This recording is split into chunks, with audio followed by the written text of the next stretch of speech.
बच्चों आप लोग। तो बच्चों आज का क्लास जो है आपके लिए बहुत ही ज्यादा इंटरेस्टिंग होने वाला है, क्योंकि आज के क्लास में हम आपको बताएंगे कि ट्रिग्नोमेट्रिक वैल्यू का टेबल जो है उसको याद कैसे रखा जाता है और अच्छे से याद कैसे रखा जाता है। होता क्या है, याद तो हम लोग करते हैं लेकिन बार बार भूल जाते हैं। लेकिन आज मैं आपको इस बात की गारंटी देता हूं कि अगर आपने इस वीडियो को पूरा देखा तो आप एक बार यदि याद करोगे तो जीवन भर कभी याद नहीं करना पड़ेगा। ठीक, एक बार अगर आप याद करेंगे तो जीवन पर्यंत आपको याद रहेगा। इतना जबरदस्त ट्रिक है ये। तो प्लीज आप वीडियो छोड़ करके कहीं जाइएगा नहीं, देखिएगा पूरा, और पूरा देख करके हमें कमेंट बॉक्स में बताइएगा जरूर कि ये वीडियो आपको लगा कैसा। तो बच्चे अब आते हैं टेक्निक पे। वो टेक्निक क्या है, अब हम लोग बिना देर किए चलते हैं। 0 डिग्री यहाँ एंगल ऊपर पे लिखा हुआ है, इधर साइड में जो है आपका ट्रिग्नोमेट्रिक फंक्शन लिखा हुआ है, sine cos tan cot sec cosec. आइए sir, 0 degree is equal to 0 radian, 30 degree is equal to π/6 radian, 45 degree is equal to π/4 radian, 60 degree is equal to π/3 radian और 90 degree is equal to π/2 radian. आप समझ रहे हो कि ये sir radian क्या बोल रहे हैं।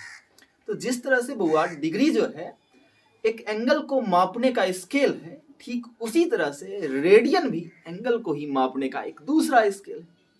डिग्री आपका सेक्साडेसिमल सिस्टम में आता है, रेडियन आपका सर्कुलर सिस्टम में आता है। आप लोग 11th क्लास में जब जाएंगे तो वहां आप लोग पढ़ेंगे system of measurement of angle, कोणों को मापने की पद्धति। तो वहां आपको काफी डिटेल से इसके बारे में बताया जाएगा कि रेडियन क्या है, कैसे डिग्री को रेडियन में कन्वर्ट करते हैं, रेडियन को कैसे डिग्री में कन्वर्ट करते हैं, सारी बातें होंगी। आइए अब हम लोग टेबल को देखते हैं, सर कैसे लिखा जाए। आप लोग को हम एक बात बता रहे हैं कि इस ट्रिग्नोमेट्रिक टेबल को अगर याद रखना है तो सिर्फ आप इसको याद रखिए। साइन वाला टेबल जो आपको दिख रहा है, आप सिर्फ इसको याद रखेंगे तो ये सारा चीज याद हो जाएगा। कैसे सर? आपको इसके पहले जो है ये 5 चीज आपको साइड में हमने लिखा है, इस पांचों चीज को अच्छे से देखिएगा। सर साइन का अपोजिट कॉसेक, कॉसेक का अपोजिट साइन, कॉस का अपोजिट सेक, सेक का अपोजिट कॉस, टेन का अपोजिट कॉट, कॉट का अपोजिट टेन।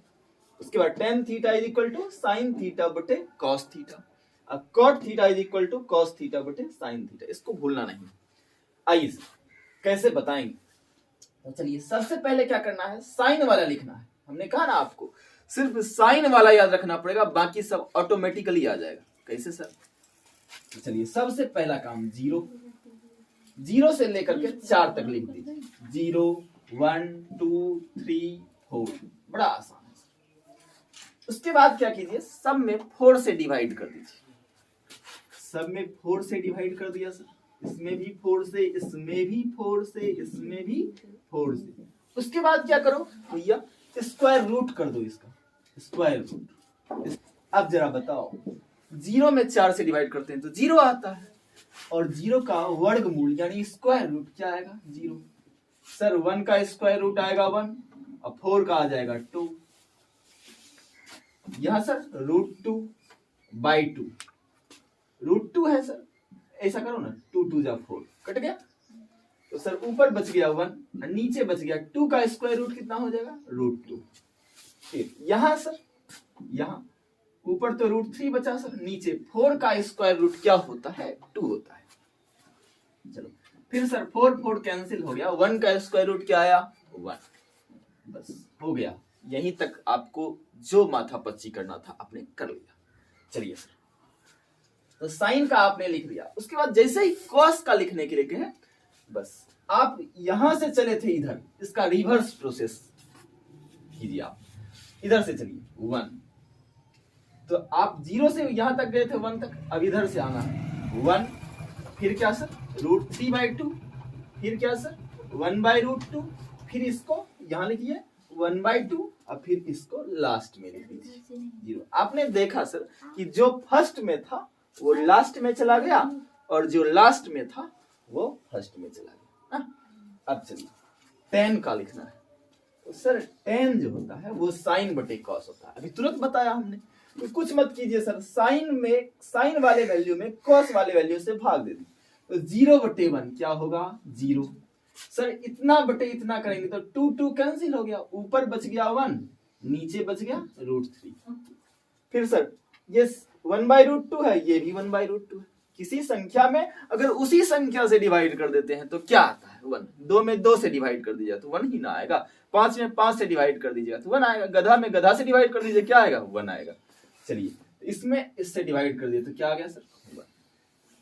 फिर सर नीचे वाले से कैंसिल हो जाएगा तो ऊपर वाला बच जाएगा √3। और एक बात याद रखना होगा, कभी भी किसी भी संख्या में अगर 0 से डिवाइड कर देते हैं तो वो नॉट डिफाइंड होता है। वो डिफाइंड है ही नहीं इस दुनिया में। आज तक किसी मैथमेटिशियन ने उसको डिफाइन ही नहीं किया है। तो यहाँ नॉट डिफाइंड, कुछ लोग ND लिखते हैं नॉट डिफाइंड, और कुछ लोग इसको इन्फिनिटी लिख देते हैं। तो आपकी मर्जी, इसको जो लिखे।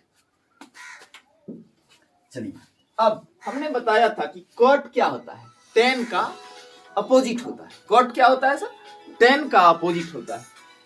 तो सर 0 का अपोजिट, 0 का अपोजिट अभी 0 है, 0/1 इसका मतलब इसका अपोजिट होगा तो 1/0। अभी आपने 1/0 को लिखा है इन्फिनिटी। चलिए इन्फिनिटी हो जाएगी। फिर सर इसका अपोजिट तो √3, और 1 का अपोजिट तो 1 ही होता है, उसमें कोई प्रॉब्लम। फिर √3 का अपोजिट क्या होगा 1/√3।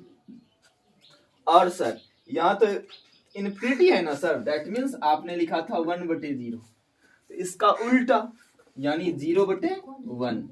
तो सर 0/1, तो 0/1 क्या होता है 0। 0 में आप किसी भी नंबर से डिवाइड कर दो क्या आएगा सर 0 आएगा। चलिए अब सेक क्या है, सेक होता है कॉस का उल्टा। सेक किसका उल्टा है, कॉस का उल्टा। तो 1 का उल्टा क्या हो जाएगा 1। फिर इसका उल्टा क्या हो जाएगा सर 2/√3 ना। फिर 1/√2 का उल्टा क्या हो जाएगा √2। बस नीचे वाले को पकड़ के ऊपर कर दीजिए, ऊपर वाले को नीचे। तो 1/2 का उल्टा क्या हो जाएगा सर 2 हो जाएगा। फिर 0 का उल्टा क्या हो जाएगा सर इन्फिनिटी। हमेशा याद रखना होगा 0 का उल्टा इन्फिनिटी और इन्फिनिटी का उल्टा क्या हो जाएगा 0। फिर कोसेक किसका उल्टा है साइन का। तो सर 0 का उल्टा इन्फिनिटी, फिर लिखेगा ना। 1/2 का उल्टा क्या होगा सर 2 होगा। 1/√2 का उल्टा क्या होगा सर √2। √3/2 का उल्टा क्या होगा 2/√3। और 1 का उल्टा क्या होगा सर 1। तो इतना आसान था हमारा टेबल, बहुत ही आसानी से बन गया।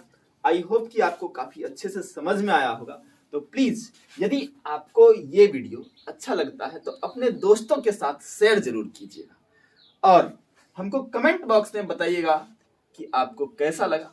और एक बार यदि आपने याद किया तो क्या दोहरा करके भी याद करना पड़ा क्या। तो बच्चों यदि आपको इसका PDF चाहिए तो हमारे डिस्क्रिप्शन में हमारा WhatsApp नंबर दिया हुआ है, तो प्लीज आप उस WhatsApp नंबर पे मैसेज कीजिए कि PDF ऑफ ट्रिग्नोमेट्रिक टेबल, बस इतना लिखिएगा तो हम आपको आपके WhatsApp नंबर पर